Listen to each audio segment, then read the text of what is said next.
আসসালামু আলাইকুম রহমতুল্লাহ। পেঁয়াজ খেতে কিভাবে বীজ দিচ্ছে।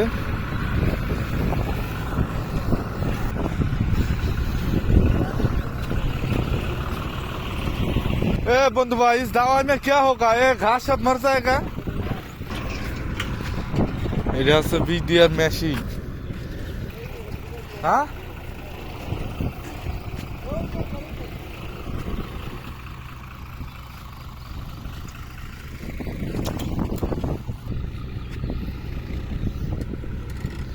इस दवाई में क्या होगा? इस दवाई में इस दवा जो दवाई दे रहे हो, इस दवाई में होगा क्या? हाँ, सब मरेगा तो आदमी लोग क्या करेगा? आदमी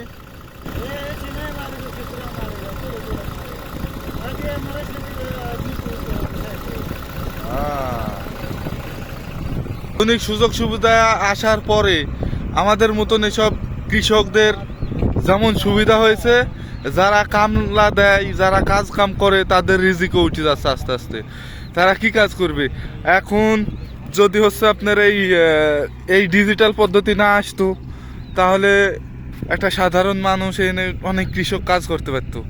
এই বীজ দেওয়ার পদ্ধতি আসি যে একদিক থেকে সুবিধা হয়েছে, অন্য দিক থেকে অনেক ক্ষতি হয়েছে।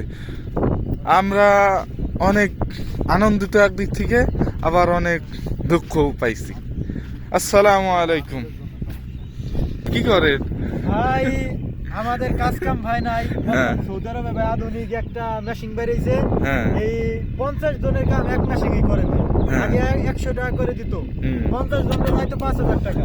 আর বর্তমানে দেখেন এই 5000 টাকা এক মেশিনই মনে করেন 500 টাকার মাধ্যমে কাম শেষ করে দিতেছে। বর্তমান লোকজনের কোনো দাম নেই। এই যে এই আধুনিক যে মেশিন আসার পরে কি কৃষকরা তো খুব খুশি, অল্প টাকায় কাম হয়ে যাচ্ছে। আপনারা নারাজ কেন? ভাই কৃষকরা খুশি, শোনেন ঠিক আছে, কিন্তু আমরা তো এই দেশে এসে কাজ করি, বাংলাদেশ থেকে আইছি কাজ করার জন্য।